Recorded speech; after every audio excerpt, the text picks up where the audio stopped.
I'm covered in tattoos of liquor bottles and packs of cigarettes. Like, this was my life. I thought that I was some kind of feel-good party girl, but I was just this really wounded person who was trying to cover up this huge hole of abandonment and rejection that I felt from my parents' suicide. Today's guest is Betty Guadagno. I met Betty at the IANDS, International Association for Near-Death Studies conference. I experienced a drug overdose in 2019, but I was definitely using in like a really reckless way. And this one particular day I took too much, and I had a super transformative spiritual experience. Drugs was, I experienced a life review, and it was dark. Because I'm not just a person who experienced trauma in my life. I am a traumatized person who maliciously, intentionally traumatized other people. It was the most liberating feeling that I had ever felt. And I found myself back in front of the table of beings, and I was like, this is amazing. I'm so happy to have this information. I'm so grateful that I'm here. I'm not going back. I'm definitely not going back to Earth. Like, I understand the big picture here, but like, Earth is a dumpster fire, and like, I will not go back there. And in the center of this ship, there was a commander, and this commander was gearing us up for our mission to Earth. And I was downloaded with the awareness of the Great Awakening. I was told that I was a spiritual soldier sent to Earth on a divine mission, that I had volunteered to come here. Sometimes I think that maybe I'm mandated for bad behavior. I'm not sure. But in this download, I was told that I'm a volunteer and that I was coming to Earth to help liberate consciousness, and that this is the most exciting time to be on Earth because we're in the midst of transformation, the evolution of consciousness. Hey, everyone. I'm really excited to let you know about the science and spirituality salons I'm now hosting. During these intimate events, a scientifically verified psychic medium will give all of you readings, and I will give a talk on the science and evidence that changed my mind about an afterlife. This will also be an amazing opportunity to get to meet some of you in person or virtually, and to share more about all the science and data that transformed my worldview and got me through my worst days. These can be hosted in your home, in a nearby cafe with a private room, or they can even be virtual. I've hosted a few already, and they were really special, fascinating, emotional, evidential. So if you're interested in getting a small group together over dinner, brunch, drinks, coffee, to learn more about the science and to get evidential medium readings, send me an email at hello@wtfjusthappened.net and put science and spirituality in the title. Everyone, today I'm speaking with Betty Guadagno. She is a near-death experiencer and very involved with IANDS, International Association for Near-Death Studies, and we've met 2 years in a row at the conference. So welcome, Betty. Thanks so much, Liz. Grateful to be here. Yeah, it's great to have you. So do you want to tell us a little bit about, first of all, what is your role with IANDS? Yes. So I work for the International Association for Near-Death Studies. I work on the production team for our online platform, which is called IANDS Groups and Events. And I also host a podcast for IANDS called Explore the Extraordinary, where we make extraordinary experiences into ordinary experiences. And for all of you wanting to really hear about near-death experiences in a relatable way and people's stories, it's a good one. So yeah, are you comfortable sharing? I know you had your own near-death experience and, kind of a pretty intense backstory. Are you comfortable sharing what your backstory prior to your near-death experience? Definitely. Yes. Full of trauma. So a little trigger warning. But the really cool thing about my traumatizing backstory is that it all transmuted and transformed. And not just thanks to my spiritual experience, but to a bunch of different healing modalities that I've found and utilized in my life. But I grew up in a family of chaos, sexual trauma, poverty, addiction, and my life was, and I thought that it was all really super normal. I thought that it was normal to steal your groceries. I thought that it was normal to have a long orange extension cord going from your apartment to the hallway of the apartment building to get electricity. And I thought that it was really normal to hit and be abused and yelled at and call names. And, you know, like my idea around like sexuality and all of that stuff was really kind of like morphed at a very young age due to trauma within my family. And yeah, you know, like my backstory is not like a super pretty one. I mean, there were good times too. My whole life wasn't just like all trauma all the time. I have good memories from childhood as well. But my parents were both addicts. They were really strung out on drugs. And in the height of the Oxycontin epidemic, my parents were prescribed over 1,000 pills every month. Our house was just always filled with orange prescription bottles of pills. And their addiction just really took off in a way that I had never experienced in our life together. And they made this decision that they had to end their suffering. They had to stop using drugs. They were about to be evicted for the millionth time. We were always getting evicted. The lights were turned off, the gas was turned off, and they decided that they had to end their suffering. And they didn't know anything about recovery or getting clean or going to rehab because nobody in my family had ever done that. So the only thing that they knew about getting off of drugs was to die. And so in 2007, my parents committed suicide with one another. They intentionally overdosed. And they obviously like the biggest trauma in my life.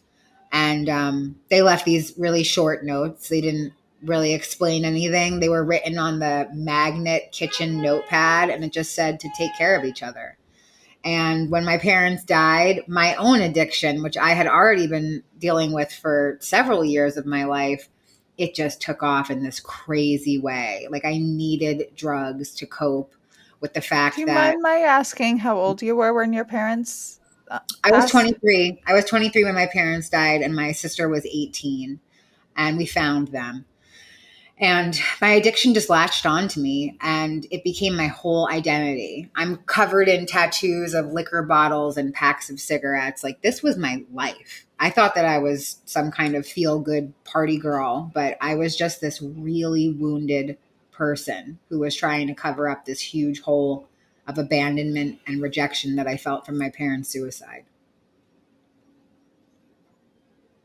Wow. Thank you for sharing. And what were your views on, was there an afterlife, any form of like scientific belief in that, or any form of spirituality or religion? Definitely not. No, no afterlife. And so my mother was Jewish, my father was Catholic, and we were atheist. Like, you know, my parents were drug addicts. So not a lot of, so, you know, I didn't believe in anything before they died, but obviously when you're confronted with death, you start to really think like, well, what happens? Where are they? And the only thing that I knew about religion and the way that my parents died was I knew that there was this verse in the Bible that said that people who commit suicide go to this place called the pit and it's eternal damnation. And I thought, well, I can't imagine my parents suffering their whole human life and then having to suffer for all of eternity. So I reject this idea. And so I reject everything that goes along with it. And so I just stayed hidden from God because it was a lot easier. And my atheism became a big part of my identity as well. I had long, carefully constructed philosophical rants about how there was nothing more. And anybody who thought that there was an idiot. Yeah. I mean, I thought the same thing. I never really talked about it, but because I wanted people to believe it for their sakes, as long as they weren't putting laws on us based on it. But yeah, I was like, oh, they're so lucky they get to think it. But I also inside was like, oh, they're kind of like stupid that they think that, you know? So, um, do you still think of yourself as an atheist who thinks I know you now think there's an afterlife, but in what context would you put how you think of an afterlife? So I would describe myself as a dualistic atheist. I do not believe in a condemning God. I don't believe that there is heaven and hell. I am I'm a non-dualistic believer. I only believe in non-dualism. I believe in the infinite unconditional love of source energy, which is the energy that I'm sparked from. So my spirituality is made up of a bunch of different belief systems. And, I just like cherry picked things out of different faiths that I thought were really cool aspects of it. Like, I don't necessarily agree all the way 100% with any particular faith, but I do think that there's a lot of, really cool stuff in all of them. And so I just picked out the things that I liked and I created my own little spirituality around it. I'm trying to start a cult, but it hasn't happened yet.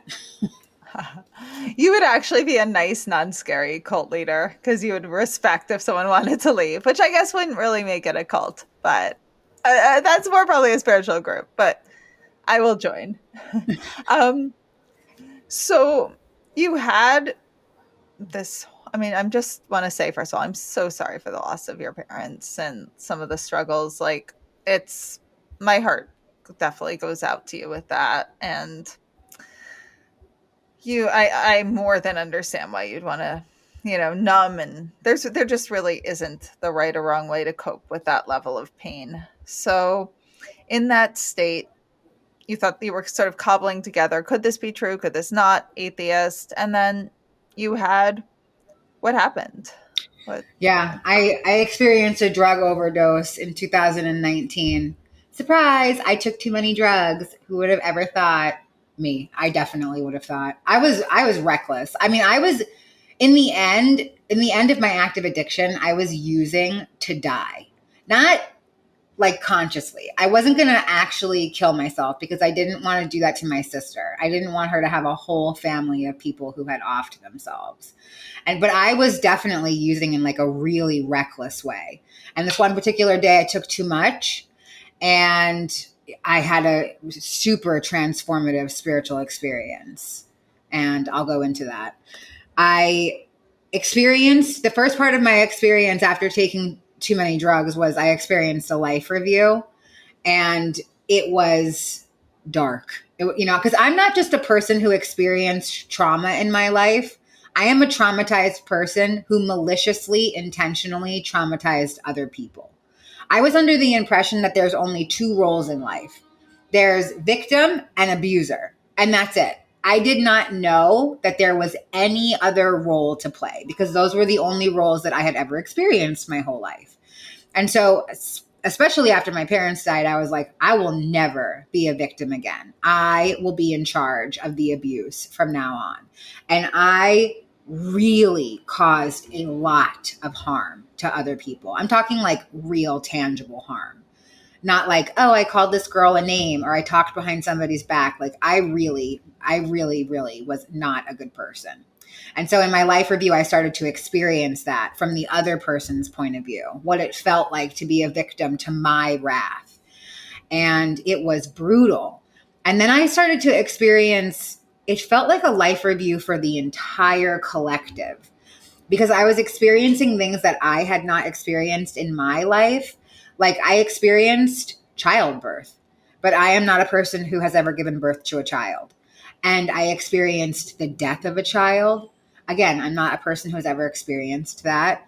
And it felt like I was experiencing just every experience. And it was the high highs of unconditional love versus the low lows of despair and grief and fear. And then I started to experience my parents' suicide from their perspective. And I experienced this absolutely debilitating ocean of anguish that washed over me. Like I felt them in the minutes leading up to their decision and then carrying out the decision and writing the notes. I felt all of it. And it was like every cell in my body was covered in static and like I was drowning. And it was just so overwhelming. And so then from there, I was like, oh, well, I'm dead. I must be dead because I'm seeing my parents. I'm feeling my parents. And it felt so heavy. And I was like, okay, I'm in hell. Like, this is what hell is. And I'm dead and I'm in hell. And oh God, this is like not fun. And then I started to hear my father's voice. And he just kept saying, you are worthy of all the love in the universe. You are worthy of all the love in the universe. And I started to follow his voice. And that's when I traveled into the light. And I landed, it felt like a spaceship. I landed on the deck of this spaceship. I was with thousands of other souls. And I could see them as their light bodies. And everybody was so excited. You could feel the energy of excitement just beaming off of these bodies. And in the center of this ship, there was a commander, and this commander was gearing us up for our mission to Earth. And I was downloaded with the awareness of the Great Awakening. I was told that I was a spiritual soldier sent to Earth on a divine mission, that I had volunteered to come here. Sometimes I think that maybe I'm mandated for bad behavior. I'm not sure. But in this download, I was told that I'm a volunteer and that I was coming to Earth to help liberate consciousness, and that this is the most exciting time to be on Earth because we're in the midst of transformation, the evolution of consciousness. And everybody was so hyped. And then my awareness shifted over to another scene, and I found myself in front of a table of beings. And these were the people who were in charge of, I don't know if it was all life. Definitely they were in charge of some aspect of my life. They had this big giant book and they were thumbing through it. And they were like, okay, you're just here for information. You're not meant to stay. And I'm like, you guys are crazy. I am definitely staying here. Like, where's my room? Just point me in the right direction. I am not leaving. And they said that I was there for information. And so then they took me through the details of my pre-birth plan. And I found myself, it looked a lot like a video game, and I'm very into the simulation theory. I believe that this is Sims Earth that we're playing out down here or out here. And I walked through this big giant grocery store with this big empty grocery cart, and lining the walls of the grocery store aisles are these giant cereal boxes, and every cereal box has a life experience on it, and I'm grabbing everything. I want to experience all of Earth. And so I'm grabbing addiction and prostitution and homelessness and the family line that I would be born into. The one part of this story that I always share, because I think that it's really important, is that I picked a cereal box that said childhood sexual trauma on it. And as I picked that box, a little orb of light came out with it. And that orb of light was the soul of the man who would molest me as a small child. And we came orb to orb with each other, and we came into contract. And we did this in a really loving way. Like, we loved each other so much in the non-physical that we were going to play these roles for each other here, that he was going to play this quote unquote villain in my life. And I saw the reasons why. And so one of the reasons was that in a previous life, I had been his abuser in the same capacity. And so in this lifetime, we were balancing the energy with each other. And then another reason was because I was coming to Earth for this great awakening. And so it was a life experience that I needed to have so that I could transmute collective trauma. So as I heal my sexual trauma for myself, I'm actually healing for every little girl who maybe doesn't get an opportunity to do that in their own lifetime. And so it gives me this great sense of purpose, that it's not just about me, because if it was just about me, I probably would just give up. But if I think about the fact that my healing has a ripple effect on the entire collective, then I'm much more motivated to keep healing. And so seeing this whole scene play out, that I had picked all of my life experiences, it was like 2 tons of bondage had been released from me. I'm not a victim. I'm a co-creator. I am in communication with the divine to map out a plan for my spirit. It was the most liberating feeling that I had ever felt. And I found myself back in front of the table of beings, and I was like, this is amazing. I'm so happy to have this information. I'm so grateful that I'm here. I'm not going back. I'm definitely not going back to Earth. Like, I understand the big picture here, but like, Earth is a dumpster fire, and like, I will not go back there. And I remember exclaiming to them, you guys don't tell us what Earth is actually like. And they kind of laughed, and they were like, yeah, you say that every single time that you come back home. You say that we don't tell you what it's like, but you know what it's like. And it's just a dream. And so, after that, they told me that if I didn't go back into the body that I just came from, this body that I'm currently in, that I would have to be reborn. And I thought, oh my God, if I have to start from zero, Like there's no way that I can do that, because the baby that I was going to be born into was going to take my grocery cart. She was going to take my life experience cart, and she was going to have to deal with all the same things that I had already dealt with. And I thought, no way, man, I can't start from zero. And so I said, okay, I'm going to go back into that body that I just came from. But I'm telling you right now, she's glitched. She's broken. There's no way that amount of healing can be done in one lifetime. And then I found my awareness sifting back into my body, which was on my bathroom floor, laying on my bathroom floor. And I remember the beings of light saying, the first part of your life was boot camp, and the second part of your life will be carrying out your mission. You know, like the same way that boot camp actually is. Like, you're doing 1,000 push-ups, people are pushing your face in the mud, it's raining, like it's hard and it's terrible, and you want to do anything but be there. They said the second part of your life is going to be carrying out your mission, and there's going to be a team with you.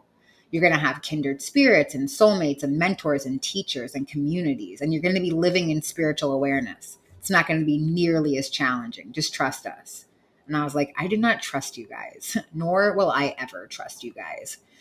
And then I woke up on my bathroom floor, and I just thought the whole thing was drug-induced psychosis. I just thought that I was so high that I thought I was talking to God. How crazy is that? Some like militant atheist prostitute hanging out with the divine. Yeah, right.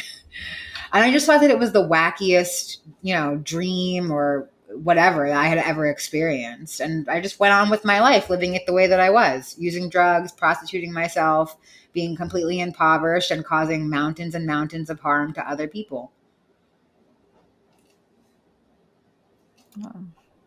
Wow. And then there was the change, because you're not doing that now. Or we probably wouldn't be friends and on this podcast. So then there was the change. The change happened. It took me months to realize what happened. Right after the experience happened, I went on to Instagram Live, and I was like, guys, this is so crazy. You'll never guess what happened. I think I died and I'm dead. And I really just thought that I was actually dead for, months. And I was just doing anything that I wanted because I thought that there was no consequence to anything because I'm already dead. It felt like. So you thought you died then, and then when you came back, you didn't realize you were here. You thought you were dead and living. I was like, I'm in purgatory. And I was completely convinced that Earth is purgatory and that I've always been stuck in purgatory, and I just keep getting reborn into purgatory because I can't figure this out. But I had this little taste of like something else until my awareness was really starting to crack open. And all of these signs and symbols and stuff that I didn't have any language for. Like I had, my vocabulary was like a long laundry list of drugs that I used and how much money it cost to be with me. I didn't use my brain for anything, ever. I didn't need to. I had no need to use my mind. But after this experience, my mind started to expand, like without my permission. And, I was physically addicted to heroin for like over 20 years. I was an opiate addict, and I had tons of mental addictions to other substances. And so for me, there was no escaping the drug addiction, And then I experienced this spontaneous healing out of heroin withdrawal. It was the one thing that was keeping me from stepping onto this other path, because it became real clear to me that the universe or something else wanted me to be on another path. It was like everything in the universe was shoving me into a pathway of recovery, but I couldn't because I had a physical limitation. I had an addiction to heroin. And then I experienced a spontaneous healing where, it was miraculous. I was on day 3 of withdrawal. 1 second I was puking all over myself, and the next second I was totally well and healed and fine. And this was after, like months after your possibly near-death experience, possibly spiritually transformative experience. You're not positive if your body physically died or not then. Right. Okay. Yeah. What inspired you to start trying to quit heroin then? Or was that something you were regularly trying to get off or on? No way. I definitely was not trying to quit using heroin. I never, like, at a certain point, opiates become like maintenance. It's not like I'm not using it to get high. I'm not even using it as medicine anymore. It's just like I just need to not get sick. But I wasn't trying to get off at all. But all of my drug dealers simultaneously decided to change their lives and stop selling drugs. I'm talking about men that did not know each other.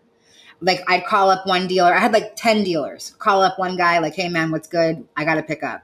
No, lose my number. I'm out of the game. I found Jesus. I want to be a good dad. Click, hangs up on me. I'm like, okay, that's bizarre. Call up the next guy. Same exact story. But these men did not know each other. Okay, it was crazy. When I say the universe was pushing me into recovery, I mean like literally. It really was. And then drugs just stopped working. Every time that I would buy from like, a random project or like wherever I would go to find what it is that I needed, it was always bunk. It never worked. And then I found myself in withdrawal, and I was like really, really in withdrawal. And this miraculous healing happened. And after the healing, I was like, I am Jesus Christ. That is what is happening. I am dead, but I'm actually Jesus. And this is incredible. And I really thought that. And I went out on the New York City subway system, and I was proselytizing and evangelizing. I was like getting all up in people's faces, and I was like, McDonald's is poison. Don't eat McDonald's. Like, just okay.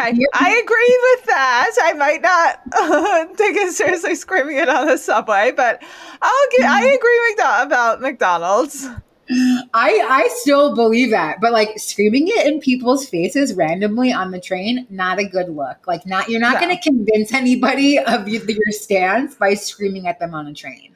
So you're not doing that anymore. I'm not doing that anymore.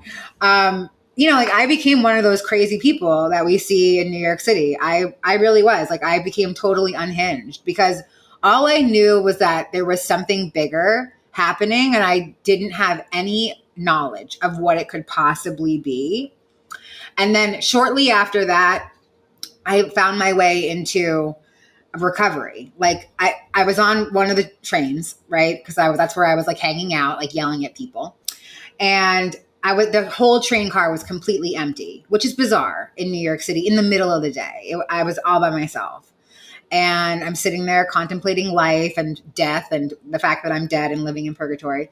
And this man steps in, and he sits directly across from me, even though the whole train car is empty. And around his neck was this big blinged out 12-step fellowship necklace. And I heard a voice in my head, and it said, that's your path. Follow him to a meeting. And I asked this stranger on the train if he happened to be going to a recovery meeting. And guess what? He was on his way to a meeting, and he took me with him. And so that was my first door opening.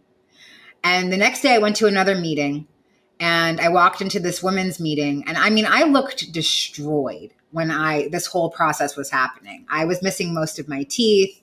I was gray. My eyes were dead. I had these huge holes all over my face and my arms because every time I got high, I thought that there were bugs inside my skin. And so I would like cut myself open and pick myself, trying to get the bugs out of me, which is how I know that I have a dis-ease of addiction, because nobody would consciously use drugs knowing that that was going to be the outcome. And that is what the outcome was in the end, every time that I was using. It wasn't always like that. So, I looked really messed up. And when I walked into this women's meeting, this woman grabbed me. She could tell that I was new. And she held me so tight. And she gently whispered in my ear, and she said, you are worthy of all the love in the universe. You are worthy of all the love in the universe. The same message that I heard my dad say in my spiritual experience in the light. And that was a deep moment of surrender for me. I was like, okay, I get it. This is a real experience. I understand. And I melted into that woman, and I cried into her big boobies for as long as she would let me. And I gave up. I surrendered. I think in the regular world, we think of surrender as losing. But in something like this, my spiritual surrender was so necessary for me to go into the flow of the universe. I was going against the current my whole life. I just wanted to numb and not feel. And that's the biggest part about being a human, is feeling our emotions. That's what we came here to do, was to experience lots of different emotions. And so in that moment, I said, okay, I don't know what's for my highest good. I'm going to let go, and I'm going to let the universe show me. And after that, I found myself in a long-term rehab. I stayed there for a year and a half, which is like a psychotically long amount of time. And it wasn't some like Malibu rehab. It was like gross in the middle of Bed-Stuy, Brooklyn, like really hardcore. I don't know how I survived it most of the time. And I didn't have a cell phone or the internet for a year and a half. So everything They that take them away from you during rehab? yes, yes. Well, because if you have a phone, you can just like call up your drug dealers and be like, "Hey, come and get me." Or come and bring me something. So yeah, you don't have access to any of those things. And so I had no way to look up. I had no way to Google like what is happening to me. And so I started to read books. I started to read all the different spiritual texts from all the different faiths. They'd let us go to the library once a week, and they had this little small section on religion and spirituality, and I would just like devour all the books there. And that's really where my integration took place, was inside of that long-term rehabilitation center. And I learned how to be a person, because that was the most important thing, let alone the fact that I had to figure out how to be a spiritual person. But I just needed to figure out how to be a regular human first, because I didn't even know how to wake up and brush my one good tooth without being high first. And so just learning how to live life on life's terms was the main mission. And then after that, I was able to start developing my spirituality and spiritual practices. God, I don't know if you could see, I was like tearing up during your story. It's very emotional and very kind of beautiful and redemptive. And I really love hearing it. I'm still tearing up. I've heard it like a couple times now, and I still get very emotional. But I do have to ask you, because this is like evidence podcast. Now, what experiences did you have during it that made you think it was not a hallucination? Like, did it feel realer than real, or did you physically feel as real as you are sitting in the chair now? So it's definitely a different kind of feeling. I don't know if there's great language for it, but I will say that I thought that it was a hallucination for many, many months, maybe even like close to a year into it. Again, I remember when I was in treatment, they would make us go to like this group therapy thing. And the woman, we did a workshop on radical acceptance. And she was like, write down something that you radically accept. And I was like, I radically accept that I am dead and you all must be dead with me. And she was like, no, that's not what I mean. But that's really what I thought. I really thought You that were all in rehab, so it was lasting that long that you thought you were dead. Oh, I did yeah. not get that. I thought it was just for like a couple weeks. Wow. I still do kind of think that sometimes. I mean, especially when life really feels like heaven, which happens to me a lot now. And I just think like, wow, this place is magical. And I know that the earth experience for the last version of me was never magical. I mean, like I can't think of one good thing that happened the last 10 years of my life before my spiritual awakening. But today I do feel that way. I feel like I'm bringing heaven to earth when in moments of connection, especially. Those are the moments when I feel like I thrive the most, or in moments of service, when I get to be of service to other people. I feel like that is the energy of source. But so as far as what it felt like truth. I don't know, like there's no great adjectives to describe what truth feels like, but it felt like I woke up from a dream. At one point in my experience, I remember kind of like weirdly shaking my head, which wasn't there because I didn't have a head there, but just kind of like shaking it off and going, whoa, that was such a weird dream. Wait, did my parents commit suicide? And that's all that I could remember out of 35 years of life at that point in time. That was the only memory that came with me from my whole lifetime. And so it really felt like a dream. The same way that when you wake up from a weird sleeping dream, you're like, wait, what happened? Oh, damn, it's gone. I can't catch it. So I would say that there definitely it feels like reunion. It feels like truth. And it also makes this world feel like a dream. Interesting. And making this world feel like a dream makes it that kind of realer, like in some way it just feels, how so, like clearer? I don't want to put words in your mouth about that. So how would it do that? So for me, because I experienced something out of my body, I recognize now that my body is not real. This is not who I actually am. I am something much different. I am a divine spiritual being, and I'm inhabiting a body. This is my costume that I'm wearing here on earth. Or if I was to go into like a simulation theory idea around it, I would say something like, this is the avatar in the video game that I picked, but I'm actually the spirit with the VR headset on playing the game. And my body is not attached to that at all. So those are some of the feelings that I get when I think about the difference between the non-physical and the physical. And one of my favorite things that you said is that when you're like, why didn't you tell me what Earth was like? And they're like, you do this every time. So it sounds like you've lived multiple lives. And I assume we all do if that's the case. I think that a lot of us do. I have been on the Earth experience for the entirety of it. So ever since creation was created, or, like this tiny mad idea blew up into what it is today. And everything's happening simultaneously all at the exact same time. So, but we say past lives because it makes more sense to our linear minds. I say this often. I think that heaven is super boring. There's like nothing to do there. We're just like chilling in love, snooze. So we come to Earth. That's what I always say. I'm like, it seems like it'd be so boring there. Like, what do you do? There's like nothing to, there's everything to do. Some of my spiritual friends get so mad at me when I say this. They're like, don't tell people that. I really do think that it must be boring though, because like, why would we come here over and over again? Like this is supposed to be like the coolest thing to do. I mean, that's what some people say. But like the Earth school is supposed to be the most challenging school. They say that it's the Ivy League of spiritual schools. Sometimes I think that maybe it's actually the school for like bad kids and pregnant teens. I haven't.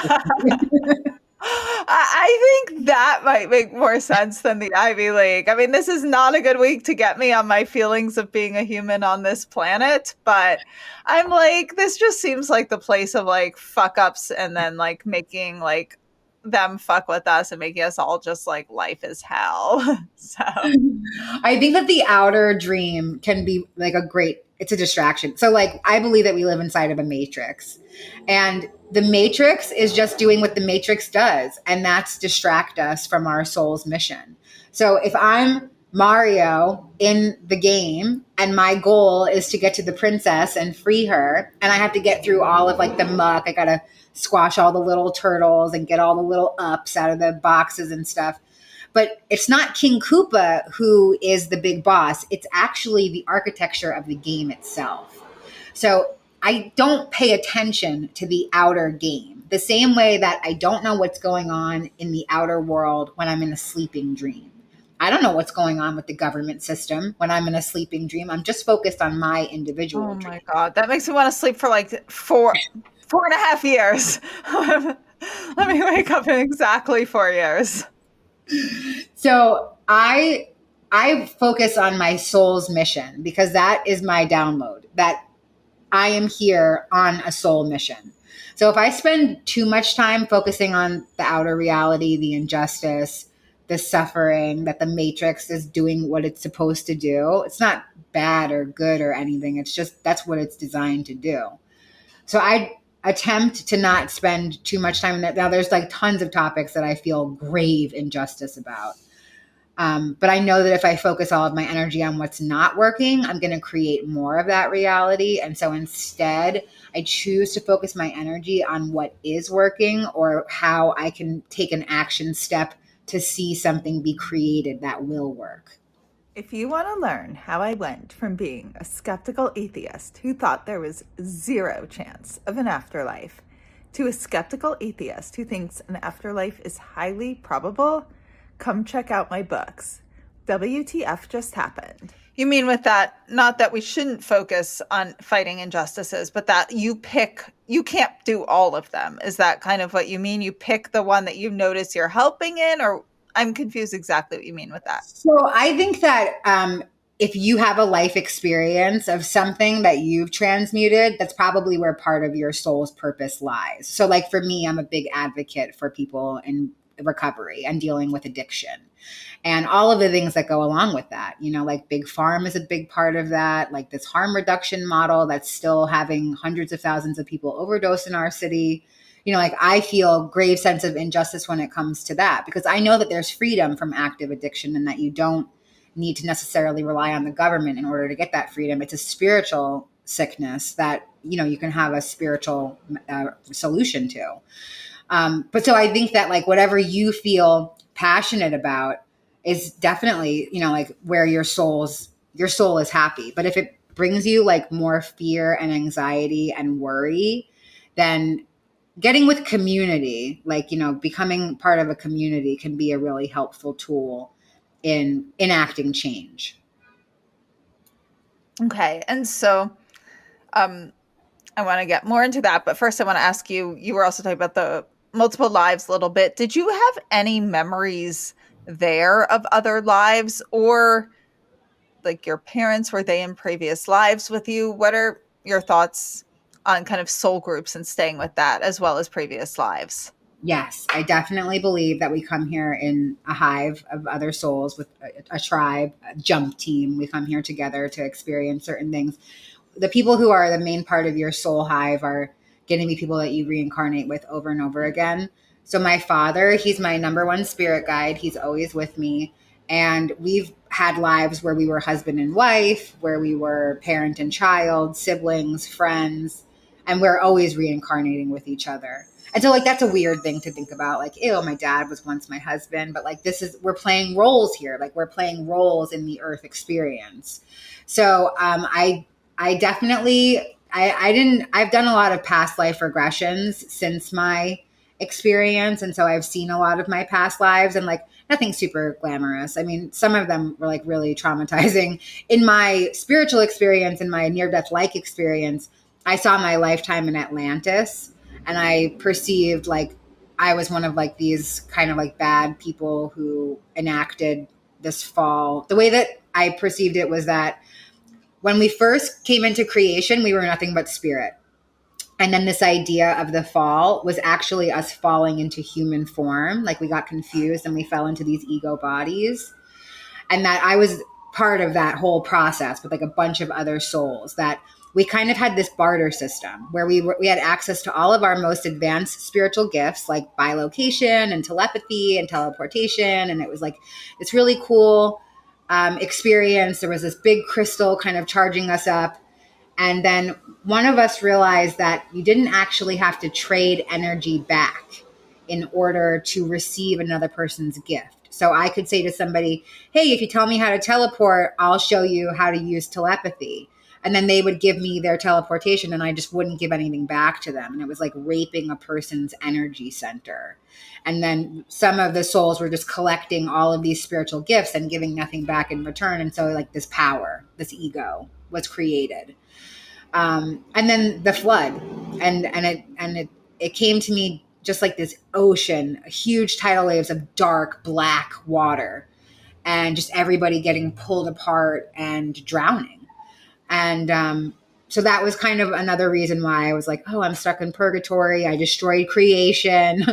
Another thing that came to me in my experience was seeing my place in every pantheon, every mythological family, seeing the divine feminine archetype. So I saw Adam and Eve, and I perceived myself as Eve. And I was like, holy shit, I destroyed creation. I'm Eve, like from the story. And now I realize that it's not me. It's all of us. Like it's an archetype. It's like one, it's the divine feminine archetype. And we all fit into that. Men, women, everybody else in between.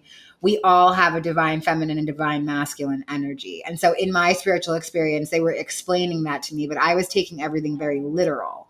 And so I was like, ooh, look at me. I'm Isis in Egypt. My eyeliner is so on point. Wait, that actually sounds so fun. I mean, I'm not a religious person where I getting to be all these people. I think it'd be like all these powerful people for a bit. And that was, when did you have that? That was during your spiritually transformative experience you were having that? Okay. Yeah. That actually sounds like so much fun. And now I guess, yeah, I'll ask you directly first about, so let's get a little back to your story. So you went through rehab and then now, as you were saying, you're very passionate about helping others in drug addiction. What was your path to getting there? Was it directly So after rehab or? while I was in treatment, like once you've been there for a certain amount of time, you start getting privileges. So I had the privilege of going to school, and then I was able to get myself a job. Even while I was living in that rehab, I got a job in the recovery field. I still have that job today. And longevity was never really like consistency, longevity, not really part of my picture. So that's a big deal for me that I've been at the same job for 4 years. I work at a methadone program in Harlem in New York. And it's really challenging. You know, like I don't have any great success stories. I don't get to utilize my spiritual story in a space like that. But I feel like it's where the universe wants me to be right now. I don't have to have a great explanation as to why. And I'm just open to the universe changing my location whenever they want. I also have a private coaching business where I get to help people in maybe a little bit more of a spiritually centered way, but I definitely assist people with recovery coaching and transformation coaching, trauma, like utilizing tools like the law of attraction to transmute trauma, shadow work, parts work.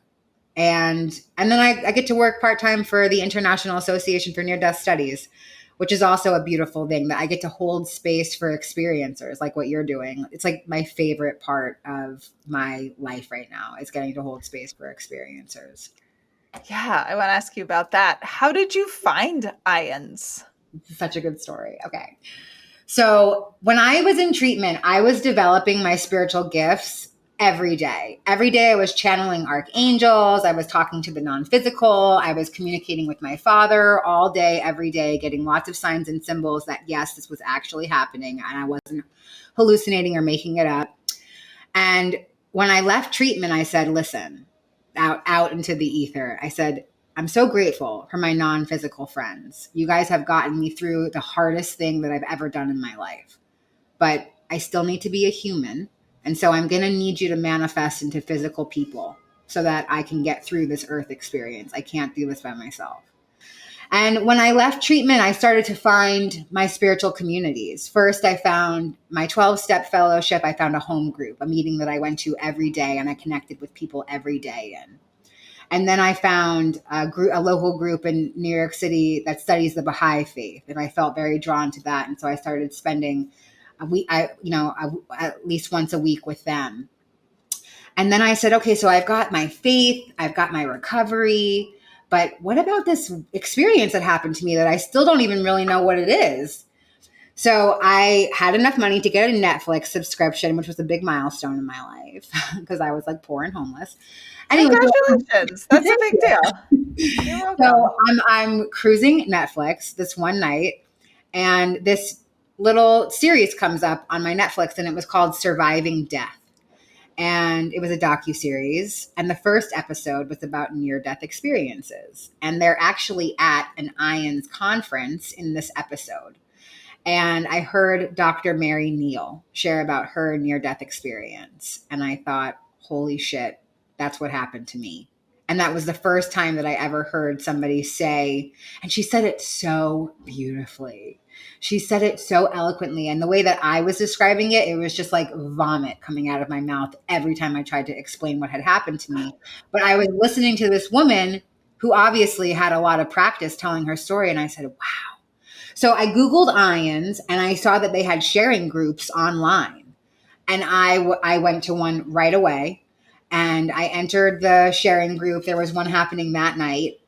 And I just started crying because I felt like I was home. I was listening to all these people say all the things that had happened to me. And I remember I would share maybe once a meeting for like the first several meetings that I went to. And I would just say, why has God rejected me? Why has God rejected you? Why are we on earth? When do we get to go home?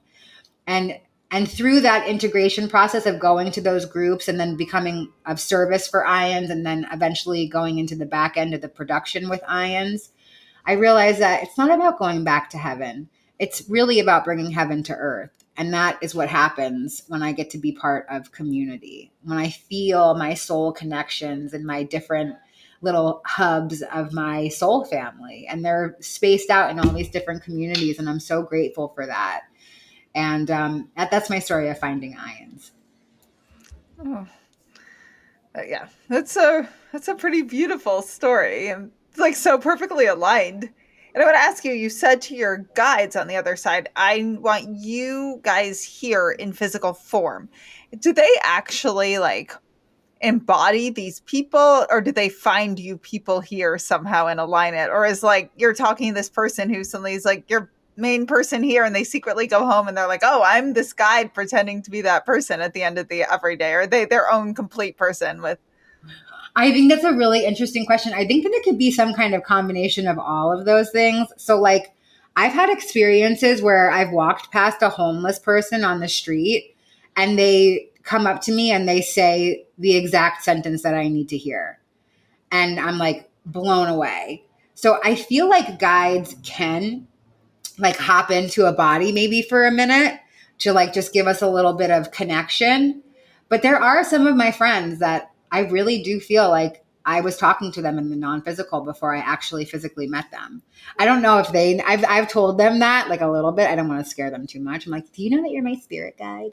They're like, Oh girl, my you're god.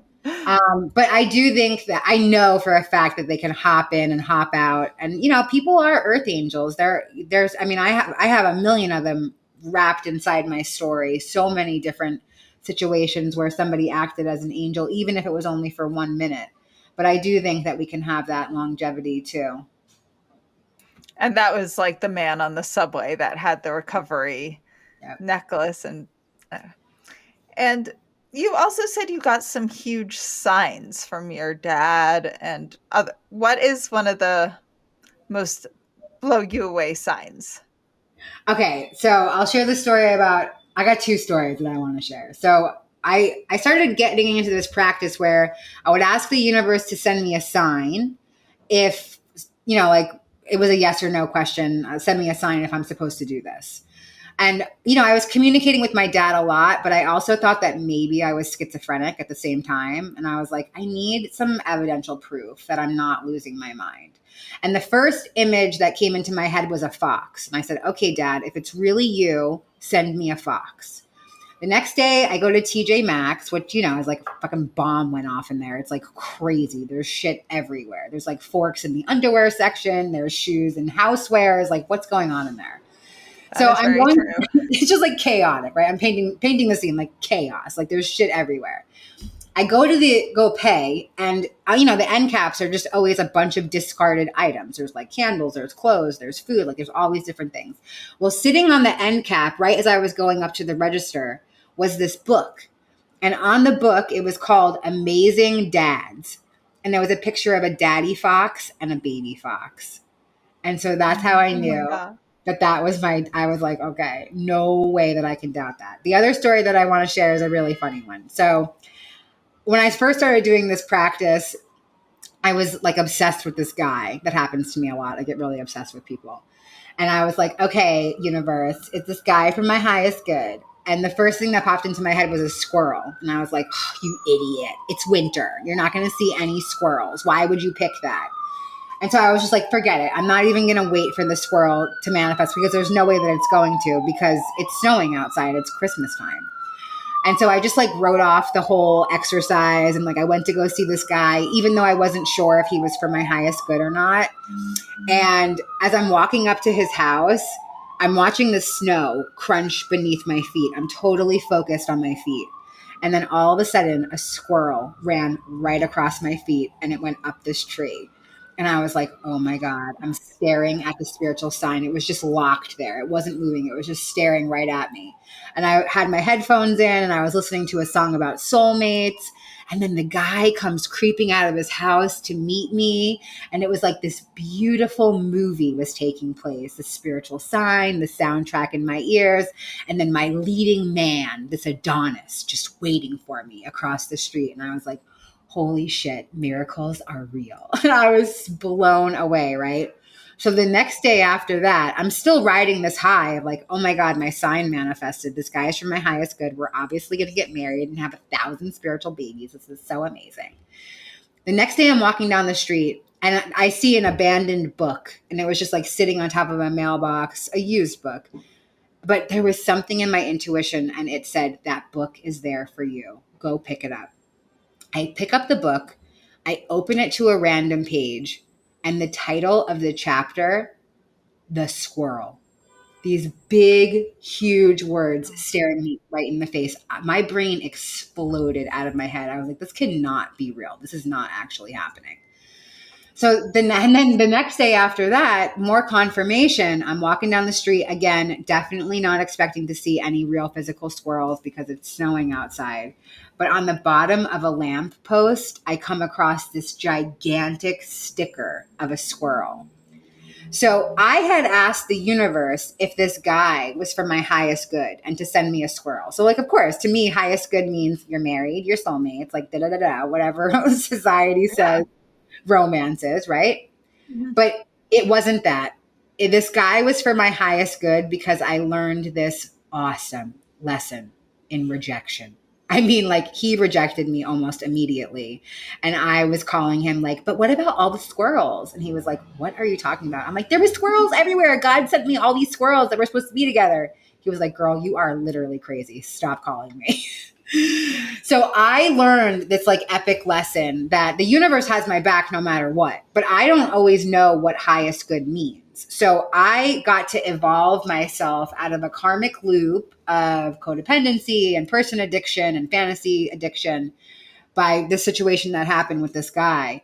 And that was for my highest good, even though I wanted it to be some romantic success story. Yeah, I kind of wanted it to be that too. I was hoping it was your boyfriend now. No. Damn it. Did you get a sign about your boyfriend now? I did. I asked to see a peacock. And I was walking through Target and I had bought what I needed to get and I was leaving. And then my intuition said, you're not done in the store. And I was like, no, I am done in the store. I have to be at a meeting in 30 minutes. And my intuition just kept saying, keep walking around the store. And I found myself up in the home section of Target. And there was this giant painting of a peacock head. And that was the moment when I knew that we were supposed to be together. And I'm trying to take in the highest good might not be what you want. If anyone listening, this is the day after the 2024 election. So I'm trying, everyone here knows exactly what I think about women's rights and human rights and trans rights. And I am trying to think maybe in some very long-term picture of, hundreds of lives and years and evolution of humanity, maybe. I can't even say it's for my high school because I will throw up on this podcast episode and that will not make for a pretty video, though maybe it would go viral. I mean, not that I couldn't edit it out, but you probably don't want to see me throw up. So you then got very involved in IANDS. Are there any NDEs you've heard of that just you think are like astoundingly evidential or blew you away in some way? So Mary Neal is definitely the NDE that blows me away the most. Like her experience of dying and then getting a download of information that her son would die around his 18th year of life, and her being so scared of her experience, never telling anybody because she didn't want that to be true. And then her son made it through his whole 18th year of life, and she was like, oh, okay, I dreamt it. Like, it wasn't real. That didn't actually happen. And then he died shortly after his 19th birthday. And, to me, that's a lot of evidence that there's something bigger going on. And recently I just interviewed somebody who maybe hasn't shared her experience a lot yet, but her name is Kalia Sage. And she shared a story about coming out of her body while in the hospital and seeing everything that was going on with the nurses around her. And then also like astral traveling over to her friend's baby shower that was happening at the same time and finding out the gender of her friend's baby without actually being at the gender reveal party. And so when her friend came to visit her in the hospital, she said, well, I know that you're having a girl. And the friend was blown away. Like, how do you know that? And she said, oh, I saw you pop the balloon at the party. And, obviously her friend was like, that cannot be true. But I recently heard about another NDE, and I can't think of the person's name, but I guess they've put these numbers on top of these hospital monitors now. And when people float out of their bodies, they can actually read back the numbers. Yeah, And so that's I the think, Dr. Sampernia Aware study, right? yes. And, I think that there's a lot of evidence. Like for me, like seeing the transformation in people, like you can see some kind of glow. Like you've been to the IANDS conference in person. There's a different kind of energy that comes off of people that have an understanding of near-death experiences, have had spiritual experiences or near-death experiences. And I just feel like that's really the evidence for me, is that these people they're glowing in some way. Yeah, I don't even really believe that energy stuff. And if like someone told me that, I'd be like, yeah, yeah, yeah. Oh my God, I will a million times back up everything you said about that. The dance party, as we've talked about, I've never had a feeling like that. How do you describe the dance party? There is not a single, I didn't even drink at it, or I had like half a drink. I cannot even describe there really aren't words. It's just like this buzzed, joyful, vibrant, like energies where you just want to dance all night. I don't even especially like to dance that much, you know? So it's like I could dance all night. I'm so sad when dance party's over. And I have never, ever experienced anything like that. And I remember I said it to, I don't remember his name, and I'm trying to reach out to get him to be a guest on the podcast, but the man who has a program that does virtual near-death experiences. And I he was coming to meet me to do a little reel, which you guys will see really soon on my Instagram or TikTok, and hopefully come on the podcast. And I told him this about the dance party. I'm like, oh no, you've got to come in with me. And he was like, uh-huh, like doing that nice smile, I was like, no, you'll feel this. I was like, I don't believe this stuff. And he's like, uh-huh. And I make him come in, and like, I don't know, we like separated, whatever. He comes up to me, finds me a little later. He's like, holy shit, wait, you're right. I was like, yeah, I wouldn't have believed me either. Trust me. So It is a beautiful energy it feels like childlike wonder. It feels like nobody is scared of being judged. People are just being their truest, freest, authentic selves and really letting loose. And there's just nothing more joyful than a feeling like that, just not fearing judgment from other people. And it's something almost physical too. Like I would almost say it's a very positive substance, but the similar substance that like knocks out electronics that I know I've talked about on the podcast, where near-death experiencers, electronics, they'll knock out electronics more than the average person. It feels like a tangible substance more than just an emotional. I mean, maybe that is what holds emotions, but it's very strange and wonderful. And um so I want to ask you, what do you think about an afterlife now? And what is it like? Well, like I said, I think the afterlife is boring, but I do think that it exists. I think that I believe in an afterlife for sure. I do believe in pre-birth planning, because it was part of my experience, and because of the evidence of regression therapists like Robert Schwartz and Michael Newton doing their studies around pre-birth planning. So I do believe that there's a planning space in between lives that we can hop right back into if we want. Or in the afterlife, you can sign up to be somebody's spirit guide who's going to be going to Earth or another galaxy or dimension or planet.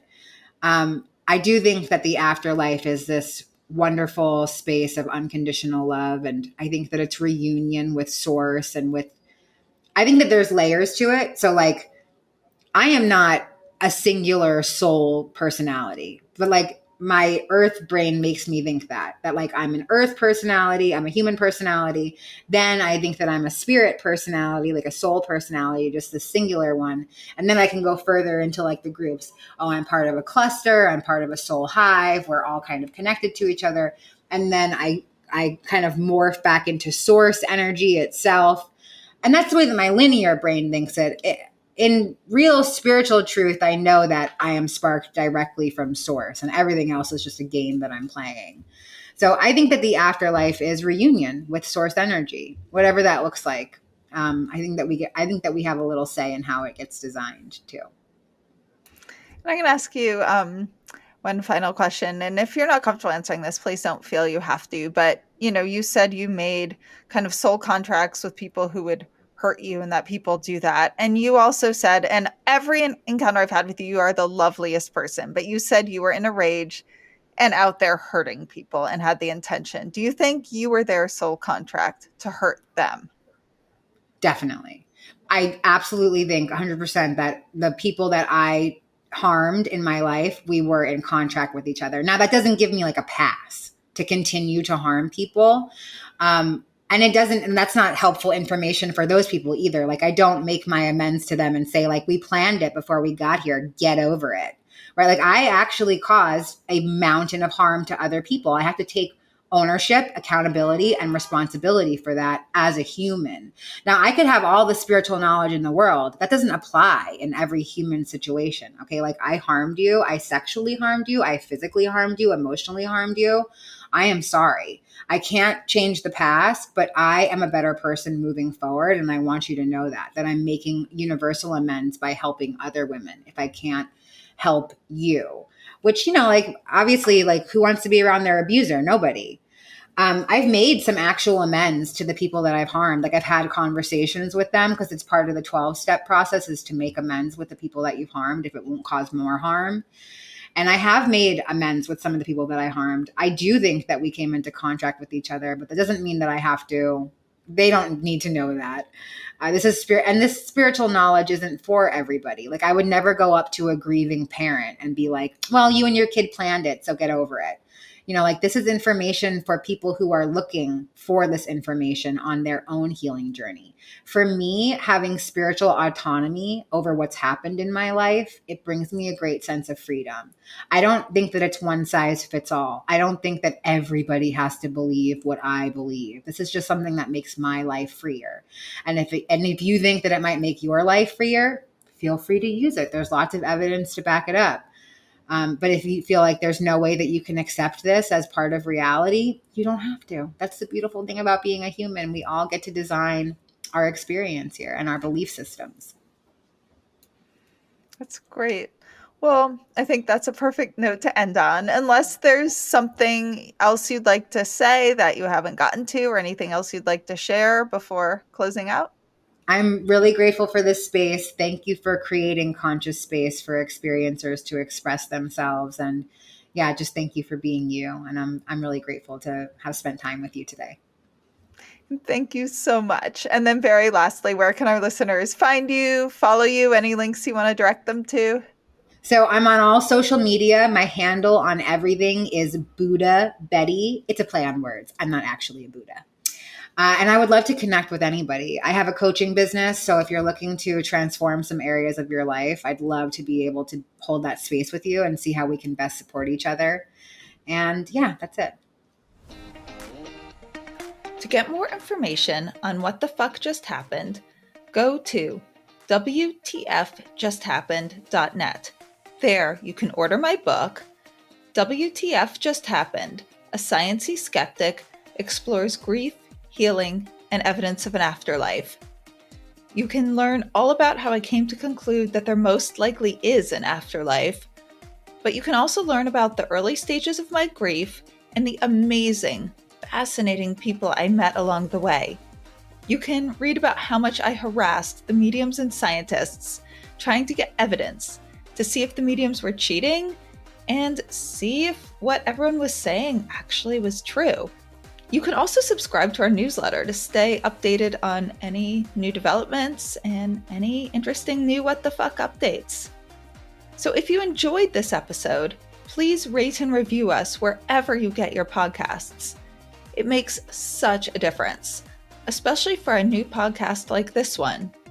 And if any of you have had a crazy what the fuck yourself, have any questions, feedback, or just want to say hey, reach out on either Instagram at WTF_just_happened_ or email me at hello@WTFJustHappened.net.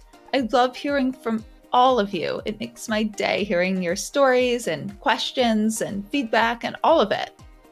And remember, you don't have to draw any final conclusions as you wonder, what the fuck just happened?